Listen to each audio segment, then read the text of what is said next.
Welcome to issue 216 of Critical Encounters, a podcast about Marvel Champions, a living card game by Fantasy Flight Games. Here, we take a good look at that most critical piece of the game, the encounter sets. We'll discuss those poorly understood characters unfairly labeled villains, and their various plans to shape humanity and benefit the planet, as well as those so-called heroes intent on thwarting them. I'm one of your hosts, Scott, and with me is Steve. Hello, Scott. And Daniel. I want to say welcome back, but I think this is your first time in the lair. It is my first time officially in the lair. Yeah. And welcome. I can say that the drapes are quite nice. Thank you.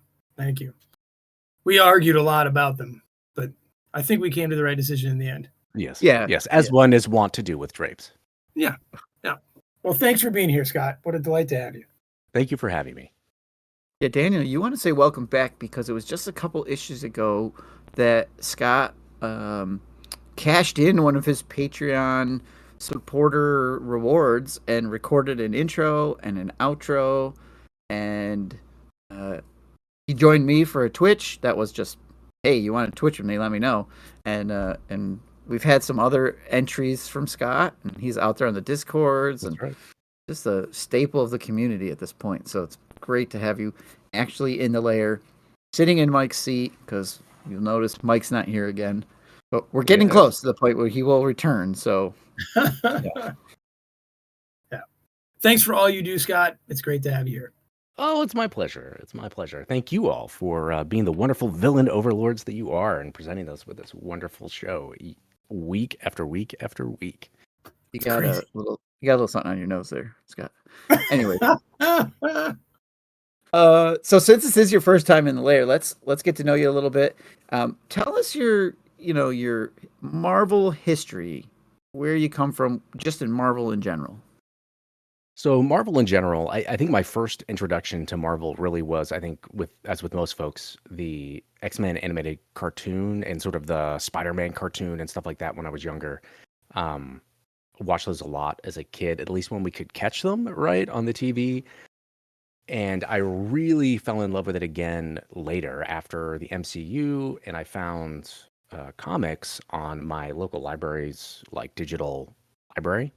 And I was able to start reading through, and I absolutely fell in love with Miss Marvel and Doctor Strange and She-Hulk, and started reading through a lot of those comics, and eventually got into Marvel Unlimited, and now I read a lot more comics on there, and I can really go through and read the full story arcs of all these different characters. And that really got me interested in Marvel, and that I probably kicked up about 6 or 7 years ago when I really started reading the comics more. Okay, cool. Yeah, so I'm kind of a young Marvel lover. New, yeah. Okay, New. Cool. I like that. That. Both are probably true. Yeah, I like that the library has them. That's great. Yeah, it was really cool. I was surprised. Well, now I'm gonna have to check my library's app. Although, being ignorant is sort of my point in this show, so I'm not sure I'm gonna read those. You can't get too overeducated there. I don't want. Yeah, my God, what if I actually knew a thing? The English professor doesn't want to read stuff. It's too many pictures for Daniel. Too many pictures. Yeah. Too many pictures. Exactly. He feels too much like it's cheating. Back in the day when I did kind of read comics or thought about graphic novels, I would find that I would read all the words and then never know what was happening because I never looked at the pictures. So, yeah. Like, I get that a little bit. I feel like I'm missing half of it. I read a lot of manga for a long time, so I was a bigger fan of manga and Shonen Jump type stuff from college on for a long time. So it took me a while to loop back around to American style comics in my sort of reading repertoire. Got it. But I enjoy them. Now I love them. They're very they remind me of classical mythology, which I'm a classicist by training. I studied Latin and ancient Greek, and it takes me back to sort of these mythical archetypes and heroic stories and journeys, and absolutely how they represent. They can represent the real world in these sort of smaller scenarios and bring out things that we struggle with and show how at our best we handle things and stuff like that. It's very cool. I love the idea of the hero and presenting them in the medium. So it's really fun to read them. I really The enjoy them. hero? You like the idea of the hero? What? I mean the villain. Well, I mean our so-called, right? So Okay. called. Okay. Remember, Steve, everyone is the hero of their own story. That's right. Oh, all right. Yeah. I'll let it slide this time because you're new. I mean, come on. You know, Thanos thought he was doing the right thing. Okay. all that. Remember where you are. Yeah. That's all I'm saying. Were these, we can demote you. were these straps on the chair when I sat down? They sometimes appear. Yeah. I won't say it's randomly. So Scott, tell me a little bit about your fun with the game. Who's your favorite villain? What hero do you love to see get crushed? Talk about your game experience. Yeah, so this is by far my most played board game. I love playing it and getting it to the table. I think my favorite villain, and this is it's because most people hate this villain, and he is absolutely one of my favorites.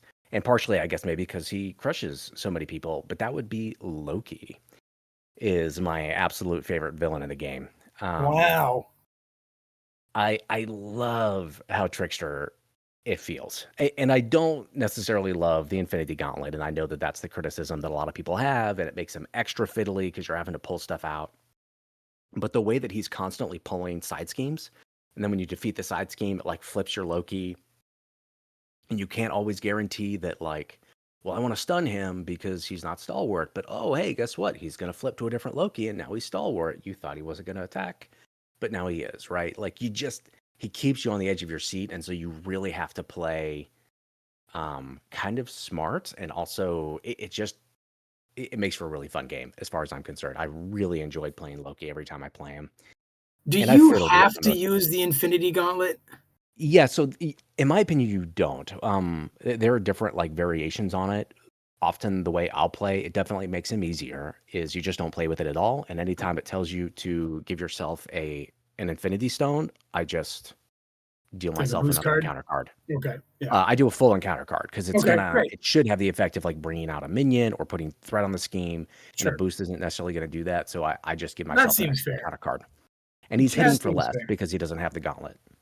Yeah, you could just re-theme the gauntlet Loki's trickster magic, and yeah, every other turn he does some weird trickster thing to you, and then there's the theme, and you're fine, right? Like, yeah.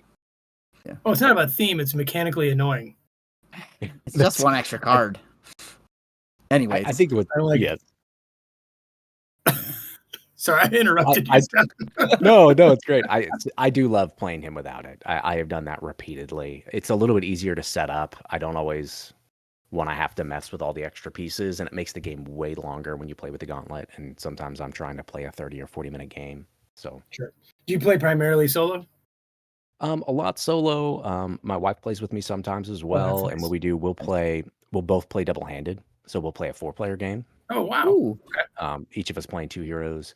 I used to play when I lived in Kansas City. There's an amazing group out in Kansas City that meets at the local tabletop game. It's like a tabletop, and the building next door is a cafe, a gaming cafe, and they share space. So we would meet there. They do host a lot of events. So Monday nights, it's like 8 to 12 folks would show up to play Marvel Champions. Sweet. That was a great group of folks to play with. So I played a decent amount of multiplayer as well, but most of my games are probably solo just because they're that much faster and it's easier. Daniel, I think you and I are jealous every time somebody says, "My wife plays with me." Oh, oh, yeah. Yeah, it's a blessing. It's no. Yeah, you're right, Steve. I do feel a little sting. Yeah, a little bit of me dies every time I hear somebody else say that. So, all right. Well, I'm happy to contribute to your suffering. Thank you. my favorite hero is he smashed. I mean, you got to pick Iron Man, right? I mean, clearly, Thank you. He's so egotistical. I do love seeing him get absolutely crushed. I don't play him that often, though. I'm far more likely to play Hulk or Cyclops. Hulk is probably my most played hero. Oh, that's cool. So he gets crushed a lot. Okay. Yeah. Yeah. Well, yeah. Now I don't think I've seen anyone play Iron Man in years, so it's sort of hard to resent him like I did before, Steve. Yeah, I know. Next Yeah. game we play, Daniel, I'll bring Iron Man. Okay. Okay. Oh, I will do whatever I can to be unhelpful. Okay. Like more than what I normally play. Yeah. I'll bring everything and I share one thing with you, so you can I'm gonna. really just like. There are ways to grief your friends, right? So I'm gonna bring one of those. First, I'll choose a hero whose nemesis set really hurts everybody. Yeah, I'll figure it out. Yeah. I'll come with the anti. Someone will help me make the anti Iron Man. Well, isn't it Ant-Man's nemesis set that blanks out all tech attachments and like can just kill Iron Man if he's relying on the health boost? Okay, I'll suck it up and play Ant Man. He's not my favorite, but I'll do it. Play him in the pool aspect so you can really be in Wayne. Oh, there you go. Yeah. Oh boy. All right. Well, what are we doing tonight? Before we talk more about this, sounds like a terrible experience for me. What's on your mind tonight, Steve? Oh, on my mind. Excellent. Yes. Well, what is on my mind is another Patreon thank you. So here in the lair, we want to extend our true appreciation to everyone who is a patron on our show. And tonight we want to give a nice big villainous thank you out to Tim A for his support. Tim A. Yeah. He's out there listening to the show, fighting the bad fight. And as a reward, we've developed, we want to include him in the inner circle here. So we've developed a brand new set of cybernetic helmets, like a la the Reavers, right? Well, that seems like a great thing. Yeah.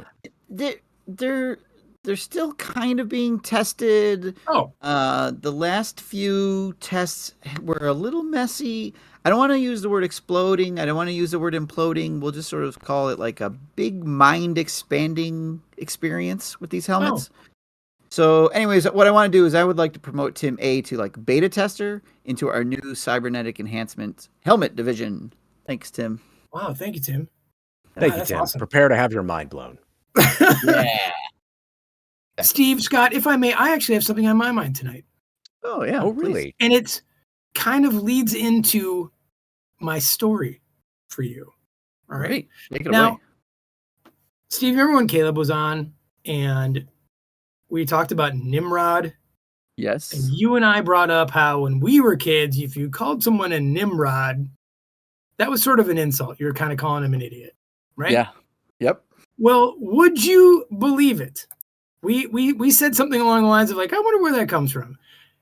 And someone knows, Steve, and they wrote to us. Oh, excellent. Now, you know Emotional Support Honey Badger, right? Oh, yeah. He's in charge of the Badger stables, the Honey Badger Cavalry Corps.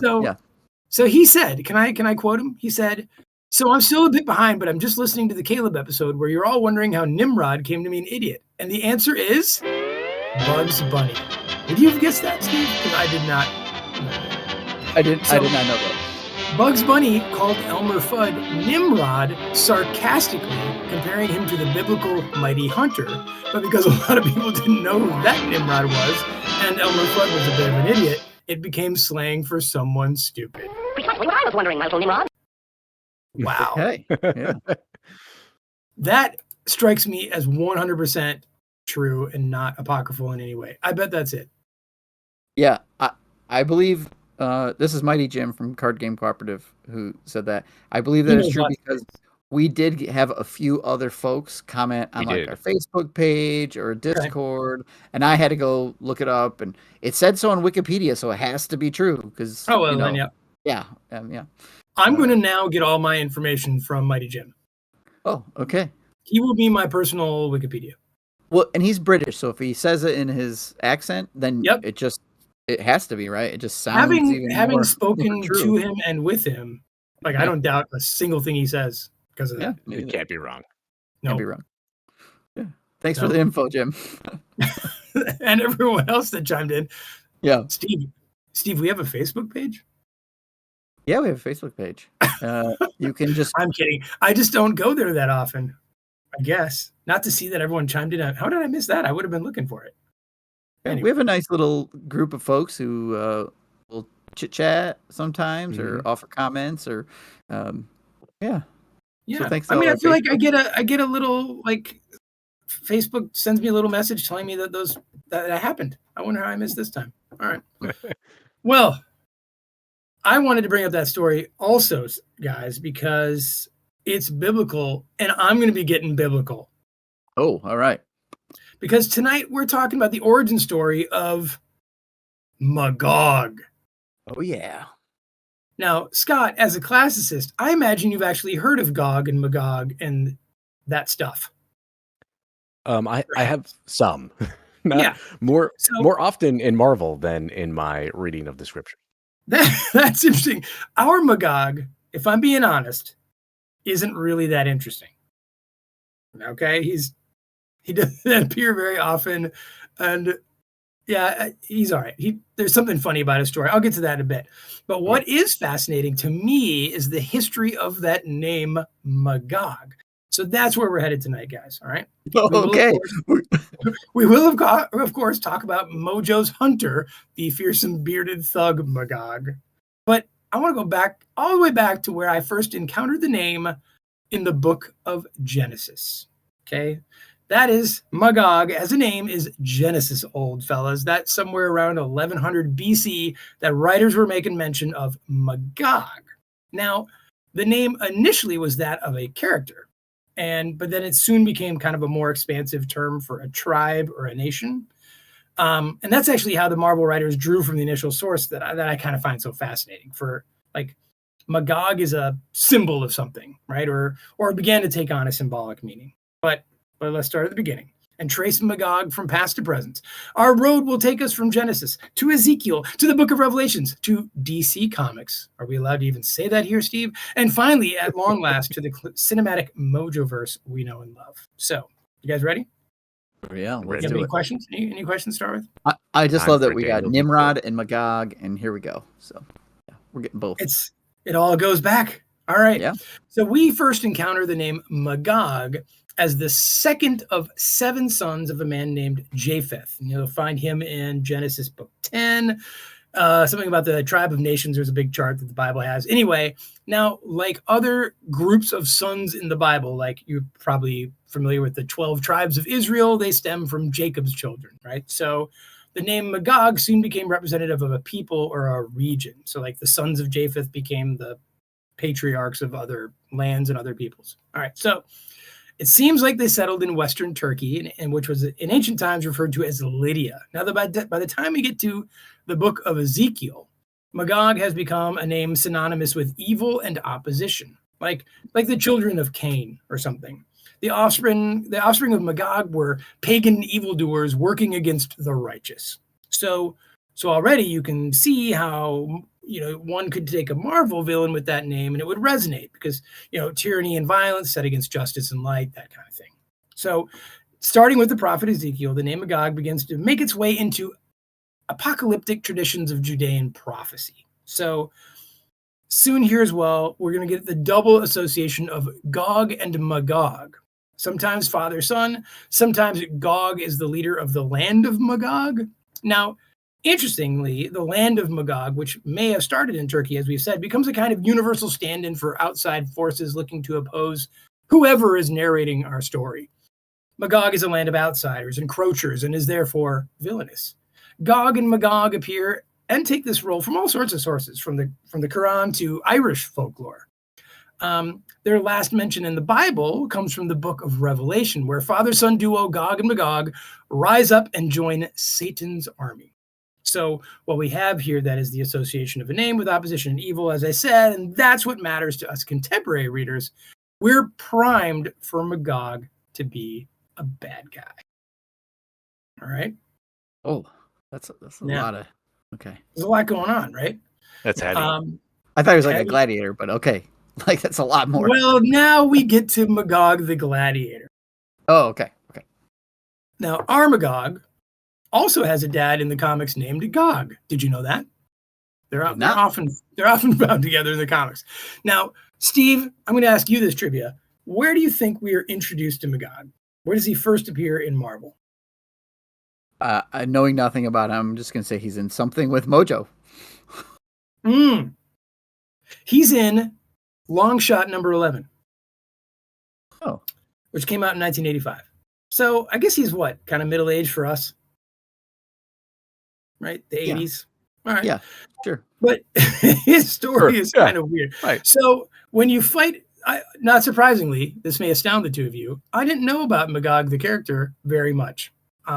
So what I know of him is in this card game that we play, where he's what I thought was sort of a bearded dwarf thing, right? Kind of a goon From the art, yeah. from the art, Yeah. right? I don't know, and he just seems like he's kind of rhino-ific.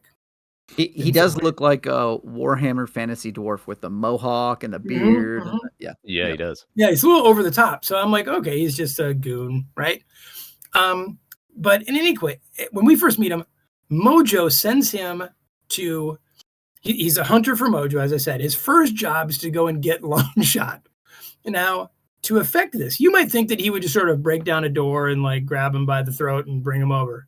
No. There's something kind of sneaky about this MaGog. It's a fascinating strategy. He disguises himself as a cute little creature and befriends Longshot, who calls him Pup. I'm not making this up. How does he make himself cute and little? Comics. He looks comics. he looks like a mix between a dog and like a Chinese dragon. Yeah. Well, yeah, it's Okay. yeah, he's not very big. He's little, he actually is kind of cute little puppy thing. So now here's the thing though, MaGog, and I wouldn't have gotten this from our game necessarily either. One of his superpowers that he absorbs magical energy. And when he does this, he grows bigger and bigger and meaner and meaner. Okay. Okay. So eventually he's not a little pup anymore because you know who Longshot's best buddy is in 1985, Steve and Scott? It's Doctor Strange. What? So, and they use lots of magic, and MaGog absorbs it, and soon they're gonna have to like figure out what to do with this guy.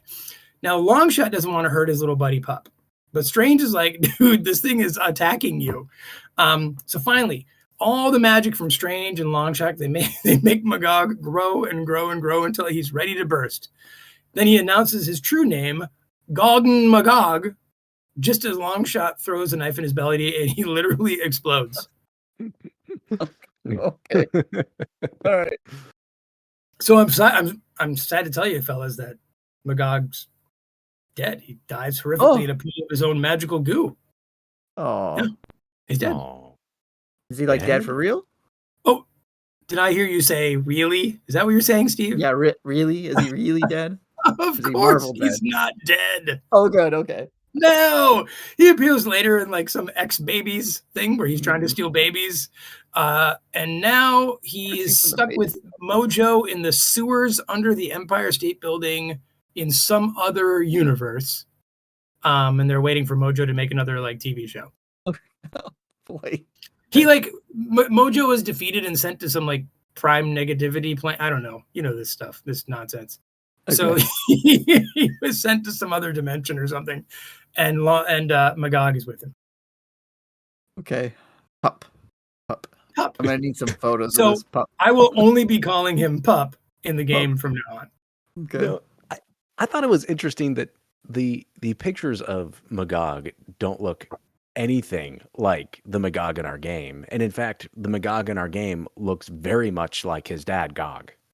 So I was a little confused which one is Gog and which one's MaGog. That's an interesting question. And two, it could have something to do with DC Comics, Scott. And I mentioned that at the top.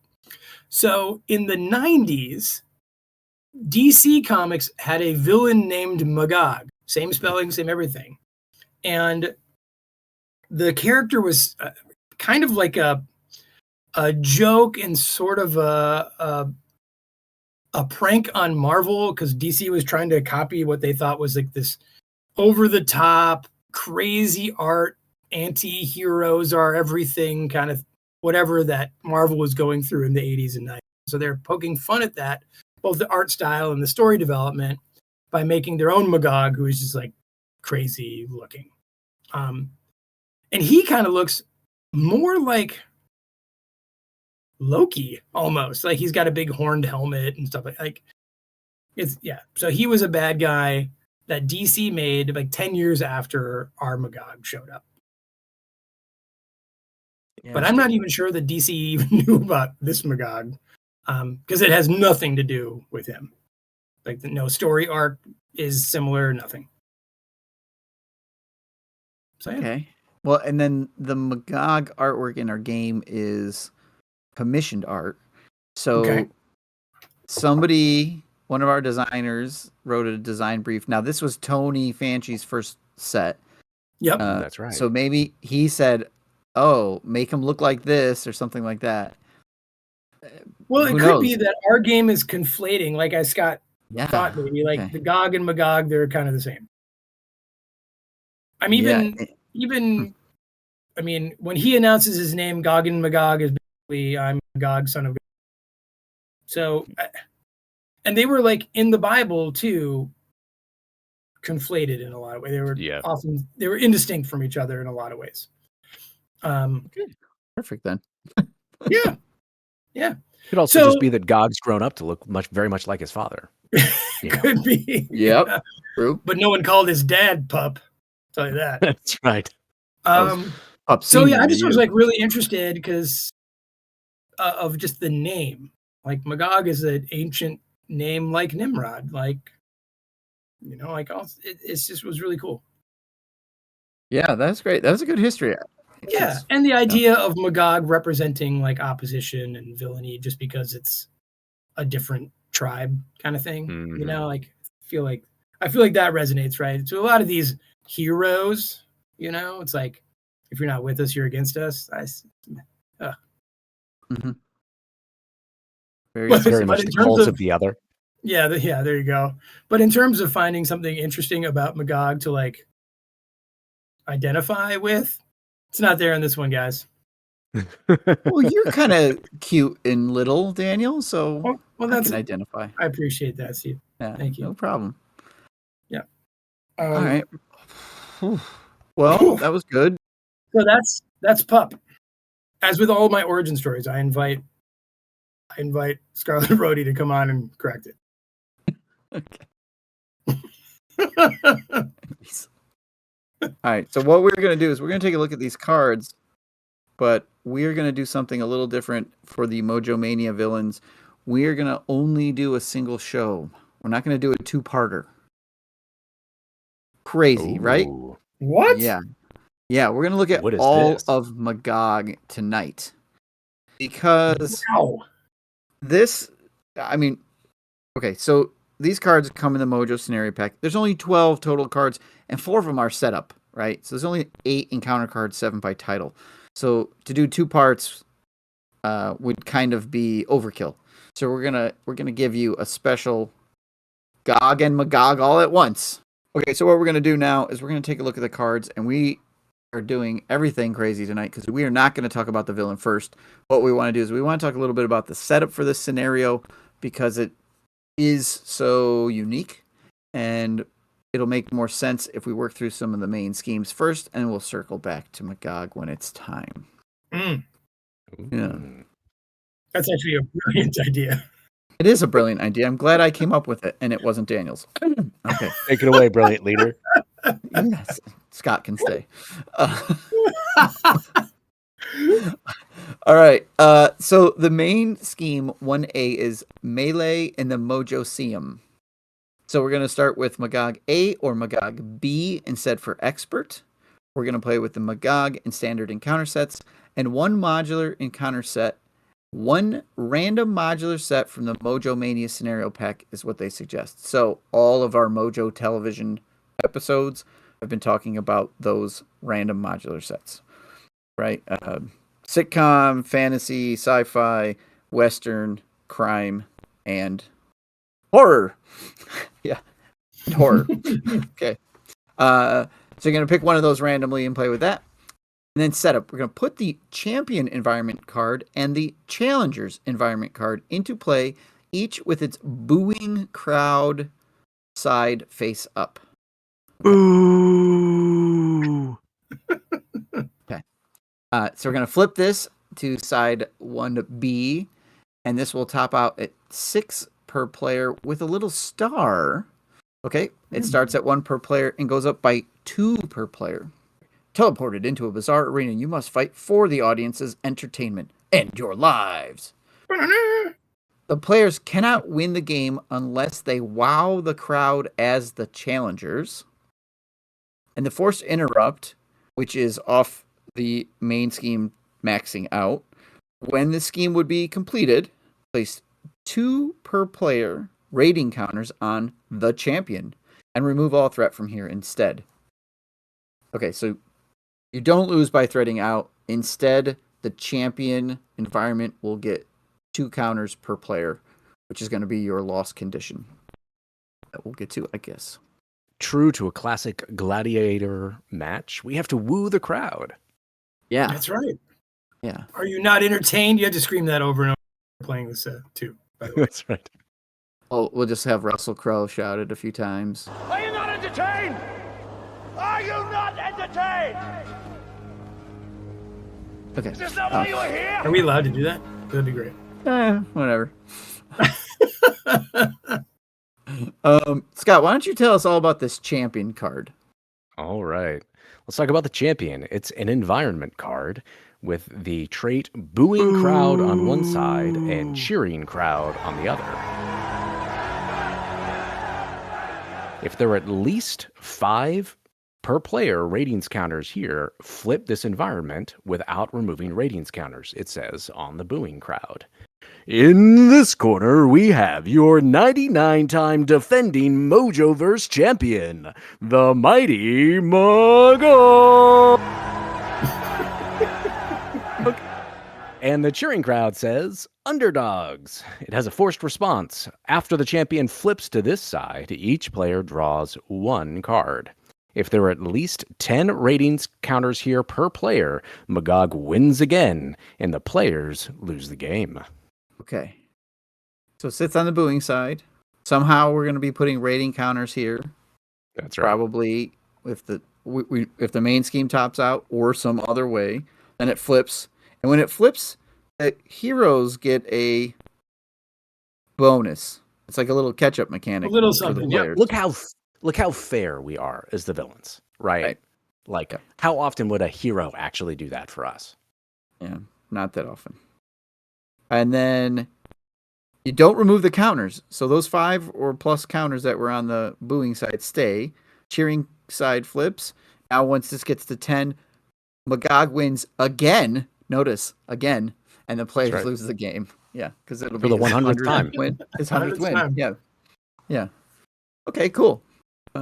But we know that there is a challenger's card as well. I guess, Daniel, that's you. Apparently it's Wolverine is the single challenger. This is an environment with the booing crowd trait on one side and cheering crowd on the other, as Scott said, with the champions.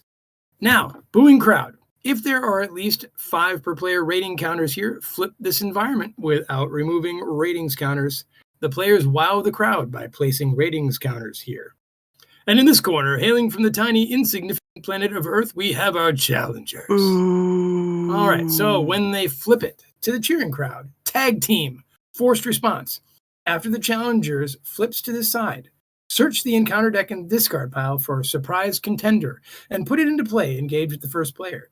If it is already in play, give it a tough status card. Okay. If there are at least 10 per player ratings counters here, you wow the card and the players win the game. Okay, so that's how you win. It's all cool, Steve, but I don't understand how you even how we get win. ratings counters and all that stuff. Yeah, that we don't know yet. But it does say you win the game if you get those counters. I love the tag team. There's a, oh no, who's this guy? And there's That's right. surprise contender joins. So that's great. They do give us something when they get a little bit of a head. They give us a third party they do. candidate. Okay. Well, we need I think now is the time. Now to it's look time at for MaGog. MaGog. Yes. Can you do MaGog though? I will do MaGog. So he's got an A and B side, depending on whether or not you're going expert. On standard, he is a brute with 1 scheme, 2 attack. And his attack comes with forced response. After MaGog attacks and damages a character, place 1 ratings counter on the champion. Oh, all right. So that's one way he does it. Okay. And a force interrupt. When MaGog would be defeated, reset his hit points to 10 per player instead. Place 3 per player ratings counters on the challengers and deal each player 1 face down encounter card. Wow. And then the difference is with his expert side is he attacks for 3, still scheming for 1. When he damages a character on expert, he places 2 ratings counters on the champion. And when you beat him, you only get 2 rating counters per player instead of 3. But you still get that face down encounter card. Just a little bit less of an advantage. Yeah, and both versions have 10 health 10 per player, to start. Yep. So there you have it. That's one way ratings counters get put on these cards. The other is the scenario. The scheme going will also give him ratings counters. So yeah, so he attacks. He's going to attack most of the game, right? Yep. I mean, he is not stalwart or steady, so you could stun him, you could confuse him. But if all he has to do is damage a character. So if you chump block, if your defense is too low, if you just say I take the damage, you're going to put 1 rating counter out there on the champion. So after 5 hits in a solo game, after 5 attacks, it's going to advance. The champion is going to flip. So that's all he needs is to punch someone 5 times. Now, surely there's going to be ways where he activates more than standard, once a turn. Sure, yeah. Sure. Well, expert's even worse, right, Scott? I mean, he's putting 2 counters on, and his attack is higher, so it's even harder to defend against. Yeah. And you get less for beating him up. You get less for beating him up. So you have to, at this point, beat him up. Like, let's just talk solo. You have to beat him up twice in order to flip the challenger's card, not looking at anything else on the board. Mm-hmm. Right? Right. Yeah, okay. But in expert, you got to beat him 3 times. So. Right. Yeah. Although actually winning takes beating him 4 times if that's the only way that you're putting counters on your card, right? Because the math is kind of odd. It's a difference between 4 it is and 5, weird, right? How they do that. Yeah, that's why you're not removing any of the counters when you flip them. I'm just thinking of how you get ahead, to the cheering crowd kind of thing. But yeah, you're right. And his scheme isn't so high, but I mean 6, like in a solo game, the main scheme puts 2 per player out. So even if it starts at 0, you're putting 2 on, you're putting 1 for his base stat, so it's already at a 3. You could conceivably, draw a 3 boost. We'll see if there are any 3 boosts where it would immediately advance the main scheme. So yeah, it goes up pretty fast. Yeah, there's not a lot of wiggle room for him. So that's good, but he comes with other stuff. Yeah, he comes with other stuff. That's the setup. That is how That's the push and pull of this scenario. Right. But now we get the wild cards and the fun bits and pieces. So, Scott, why don't you read the next card there? Surge of Aggression. So, Surge of Aggression is an attachment, a condition that is attached to MaGog. It has a forced response. After MaGog's hit points are reset, place 1 per player ratings counters on the challengers and discard this card. It gives him +1 scheme, +1 attack. It has no boost icons, but it does have a special effect, which is to reveal this card. So this one's going to up his scheme. It's going to up his attack and make it more likely that he can put threat or put points on his counters. But once you defeat him, you're gonna get counters back. Yeah, you get a bigger reward. Yeah, that's cool. Yeah. So the flavor text is: "Stand still, so I can crush you." So good. Clearly, he's hoping that that his opponent will give him a little bit of an edge, so that he can truly defeat his enemy. Which I think makes sense because he's particularly weak against protection and the ability to avoid his damage. So maybe aptly spoken. Okay, so he has a surge of aggression, but he also has an attachment called Jolt of Adrenaline, which is a condition attachment attached to MaGog. MaGog gains Retaliate and Stalwart. Okay, there we go. Forced response after MaGog's hit points are reset. place 1 per player ratings counters on the challengers and discard this card. With the special boost, reveal this card. Okay, it gets Retaliate, Stalwart, and if you defeat him, you get a bigger reward. I love these 2 cards. I think they're clever. Me too. I love the art on Jolt of Adrenaline, because the suggestion here is that Shadowcat literally phasing through his heart is just like coffee in the morning for MaGog. Yeah. Yeah, those are great attachments. But you remember how we made mention of something called the surprise contender? Oh, yeah. I feel like that almost makes this scenario unfair. But anyway, here's the surprise contender. He is a unique minion with 1 scheme to attack with an asterisk. He's clone and elite traded. Villainous keyword. When he attacks, after he attacks and damages a character, place a ratings counter on the champion. Okay? So that's just like MaGog. And when defeated, though, place 2 per player ratings counters on the challengers, 3 boost. But guys, I forgot the best part. Oh, what's that? 7 hit points per player. Yeah, he's almost as big as MaGog. He's I mean, a MaGog's MaGog. a 10, right? Yeah. Which I only just now noticed it has the clone trait, that he is a clone. Yeah. Oh, no. I don't know how I missed that before. Yeah, he's a clone of MaGog. Yeah. He's dressed very differently, but that's cool. He certainly is. Now, that is comic book art, so I wonder what it's from. Mojo's in the back. It's got to be a Mojo show. Mojo Yeah, well, issue. so is Jolt of Adrenaline. Oh, yeah. Oh, yeah. Cool. Yeah, I mean, surprise contenders, 3-point different from MaGog himself. The stats, I mean, on standard, it's a 1-2. It's the exact same stats. Villainous is still getting a boost card. Yeah. And has effectively the same effect. Right? And he comes out automatically at 1 point. Are you not entertained? So Are you not entertained? that's just mean.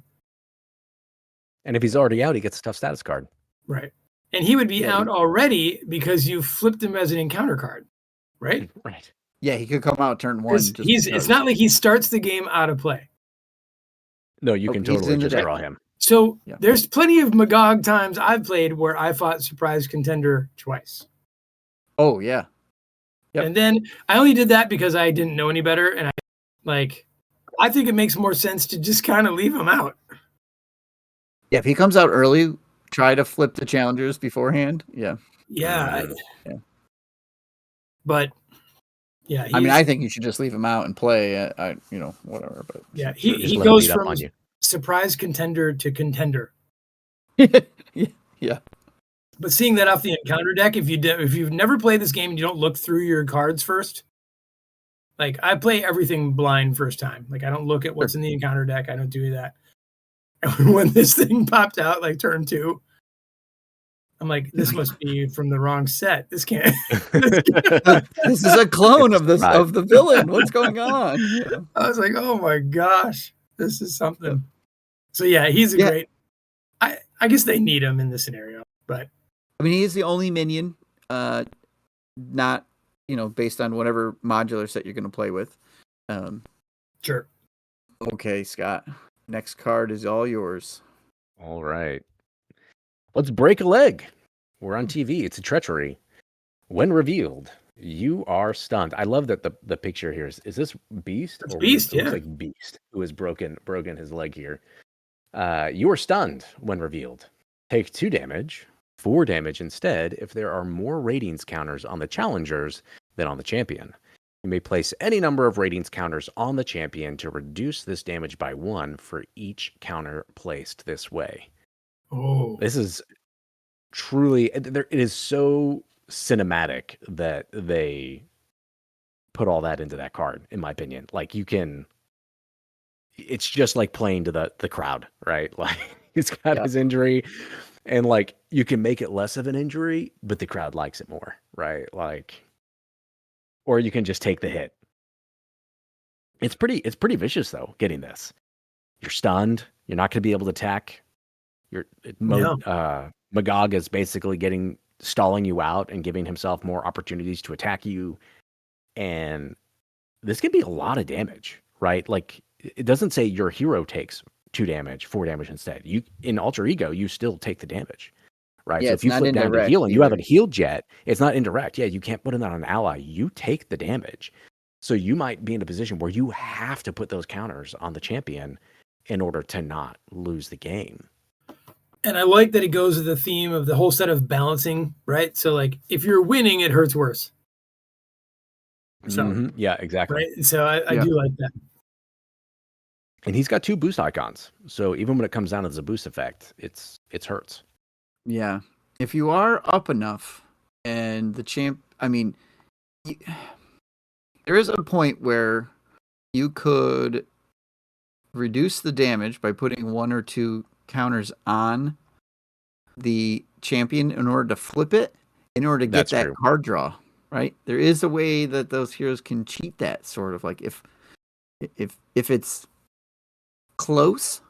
So there are some scenarios that are going to be kind of like, you know, maybe the crowd's like, "Woo!" and some odd thing happens, but you could, you know, oh, I'm going to take 1, I'm going to get to draw a card, I'm already up pretty far, that kind of thing. So This is why you're the master villain, because I would never have thought to have gamed the system with a card like that. yeah, of course. Yeah.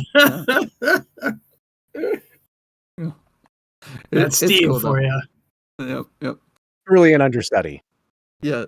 Yeah. I love the alien people that are watching the TV. It's like a mom and dad with their little kid, and they're watching Yeah, it is. Saturday night, you know, whatever's on Mojo TV. So that's cool. Well, keep going, Steve. All right, we're gonna defend the title, and there are 2 of these in the deck. It's the only card that's duplicated. It is a treachery. When revealed, Alter Ego, place 2 rating counters on the champion. Boom. There you go. When revealed, hero, MaGog attacks you. If a hero defends against this attack and takes no damage, place 2 rating counters on the challengers and 1 boost icon. With the quote, here it is. Are you not entertained? Are you not entertained? There it is. There it is. All right. Love it. Yeah, just straight up 2 goes on the champion. If you're an Alter Ego, you're hiding out. Or he attacks you, which means he might put rating counters on the champion as well if he damages you. But if you are able to suck up that attack and not take any damage, the challengers get a reward because, you know, they win that round. So That's pretty, right. Yeah, it's pretty flavorful. So It is. Yeah. This is probably one of the most thematic and flavorful sets, in my opinion. I think you're right. It's very like heavy on the flavor. And the art is just phenomenal. It's very colorful. But the neat thing of the flavor on this set is you don't really need to know anything about it other than it's a gladiator fight, right? Yeah. Yeah. And if you're playing this game, you're kind of a nerd. You don't need to be explained what's a gladiatorial fight, right? You just get it. That's a thing that just exists, and you're good to go. So you don't need to know, well, such and such, or so and does this, or that kind of thing. So, Well, all right, we still got more cards though. We'll talk let's about go. what we think about this in a second here. But first, we have Stage Fright. This is a treachery. When revealed, you are confused. Place 2 threat on the main scheme. 4 instead if there are more ratings counters on the challengers than on the champion. And this has a special boost effect. You are confused. So you're not getting away from confusion. And you can't reduce the threat that goes on like you could with Break a Leg. Yeah. Right. It just, the threat's going on, it's going on. Okay.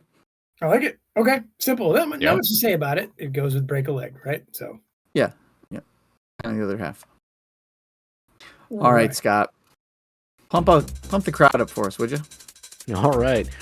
Of course, there is a side scheme in this encounter set, and that side scheme is Pump Up the Crowd.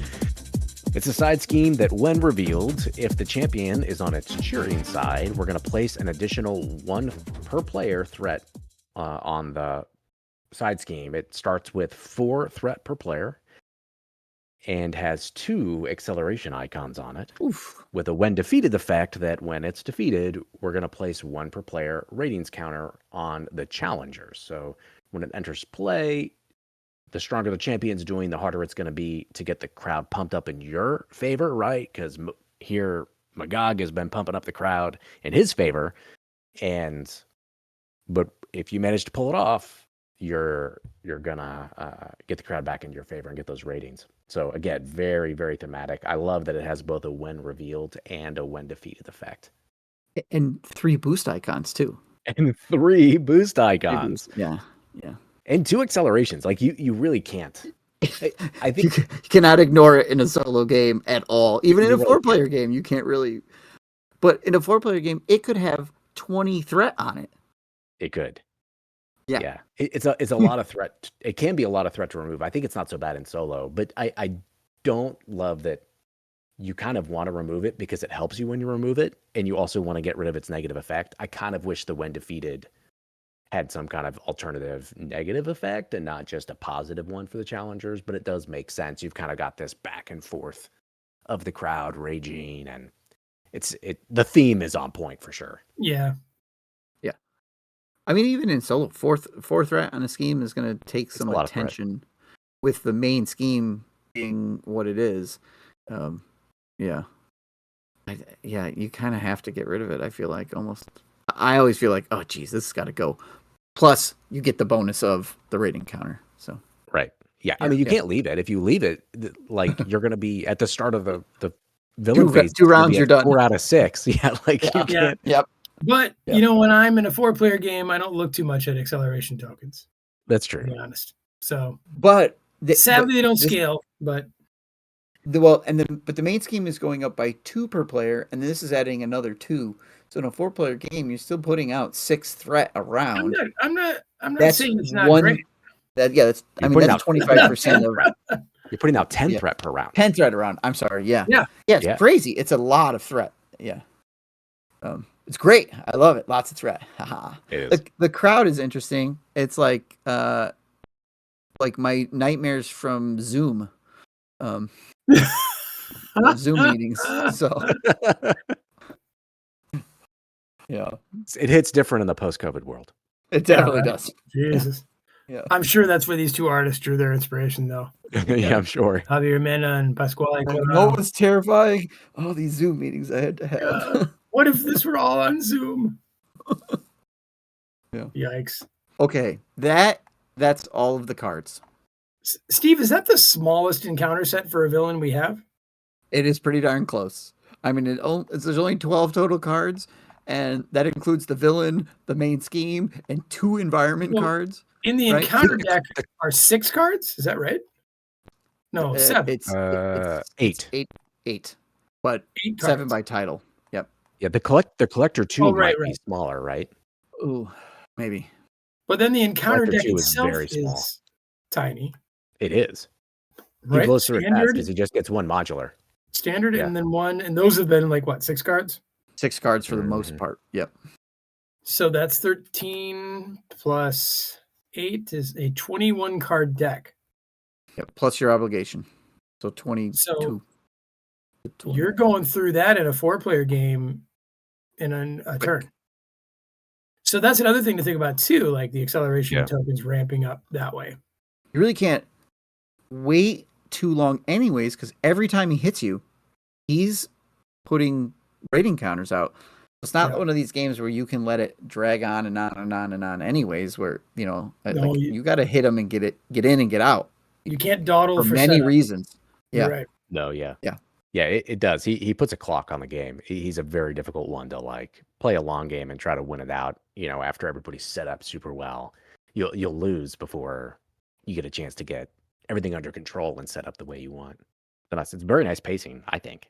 Oh, I think it feels like a fight. I mean, this is it. Yeah. Like out of all of them, there's no scheme. The scheme is, I'm going to punch you, and because I want to win, I'm a gladiator, right? Like, It's just a brawl. That's it. it's just a straight up boss fight. No illusions that it's anything else. He's not robbing somebody. He's not breaking and taking Yeah, anything. breaking and taking, right. Nope. He's just breaking you and taking his championship, I guess. That's right.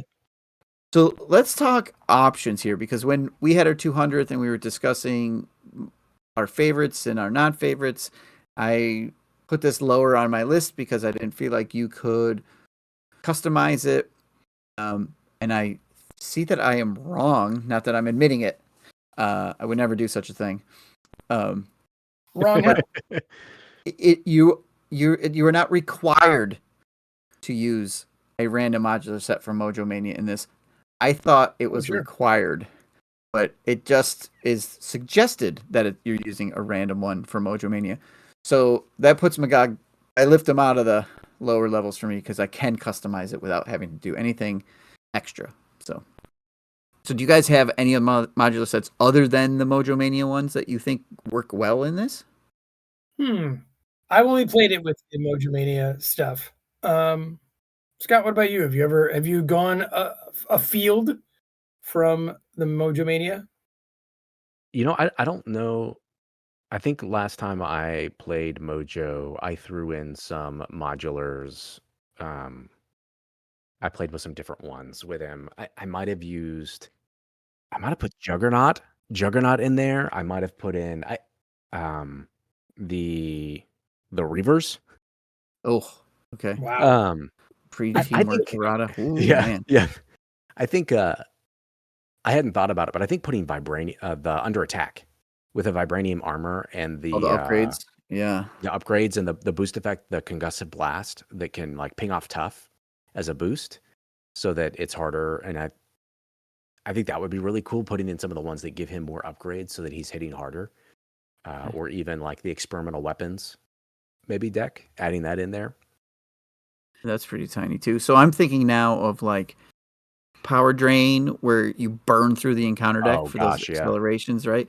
Or any set that is going to have a bunch of minions, Iron Spider, Sinister Six, any of those, because right now when you're fighting MaGog, Surprise Contender, and if you're playing horror or fantasy, those ones have minions in them, right?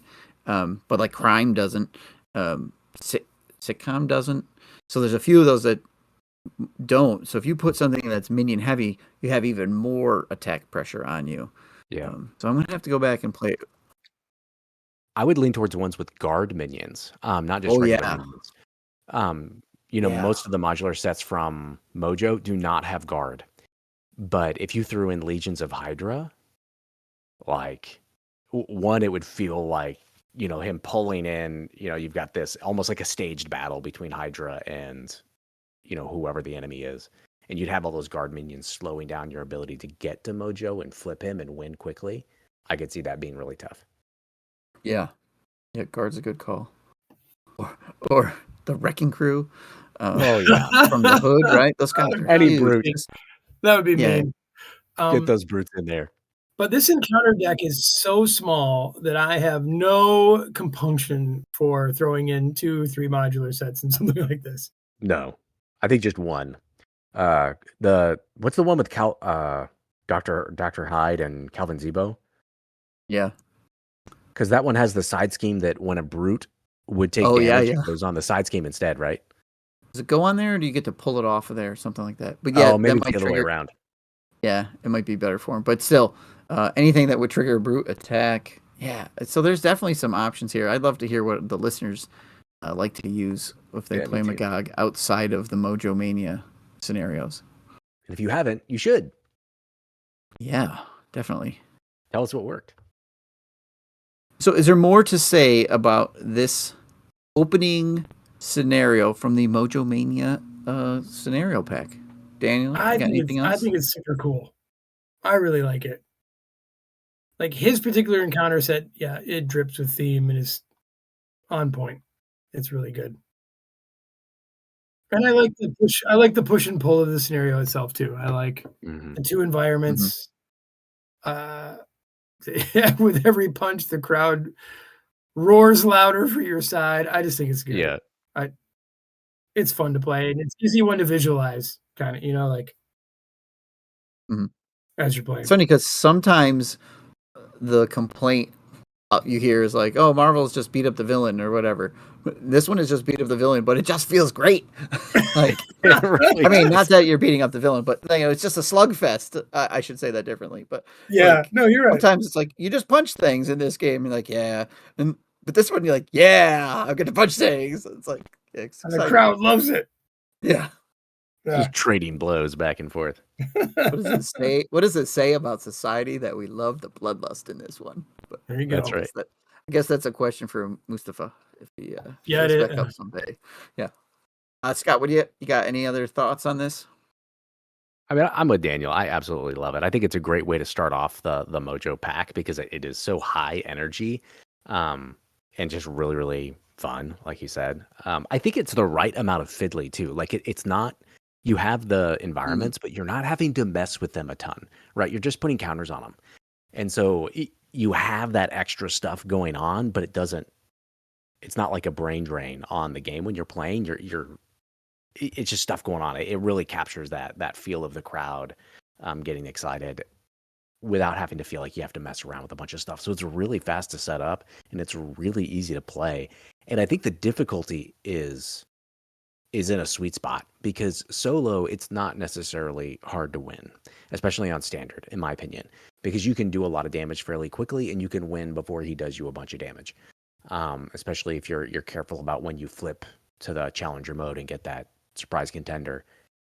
It's not, in my experience, it's pretty easy to reliably win in standard. But when you get more players, it actually gets a lot harder. Like the more of a brawl it is, I think the harder this set can be. So there's a lot of space for your game to be not too bad or really hard to win. So it has a nice range, even though you've only got an A side and a B side. They really changed the game a lot going from standard to expert. To comment on your fiddliness, I think what makes it not feel so fiddly too is when you're dealing with the challenger and the champion, a card very specifically says do this when you've just done something, right? It's like Right. there's a star next to the attack or you've beaten the card. You're not like looking back for a forced response or an interrupt somewhere. It's like this thing, I'm still in this one specific action and it tells me do this now as part of that action. Right. So you don't have to go, oh shoot, I was supposed to put 2 tokens on because this card's way over here and I didn't see it. That kind of thing doesn't happen. Yeah.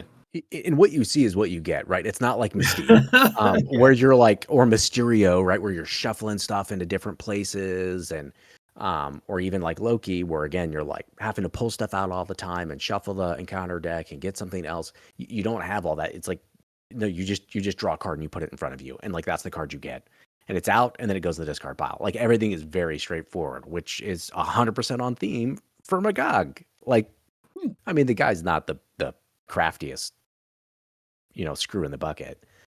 Well, I mean, he does become a cute little pup in order to capture Longshot. That is true. We are missing that theme. We are missing that theme. Well, we are missing that theme. This is post schemer MaGog. Yeah. When he's that fully MaGog embraced, got blown up. Yeah. When he's fully embraced.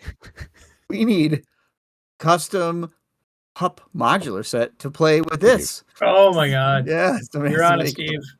Yep. That'd be That's great. all about threat. Yeah. Okay, so we normally give these a ranking, but I think we have to give it like a emperor watching a gladiator fight with the thumb thing, right? Is that what they do? What do we got? Okay. Thumbs up, thumbs down. I don't know which is good for our guys. 2 thumbs up from this emperor. Okay. So, Scott. I wouldn't deign to be an emperor, but from this lowly senator, you get 2 thumbs up. Okay.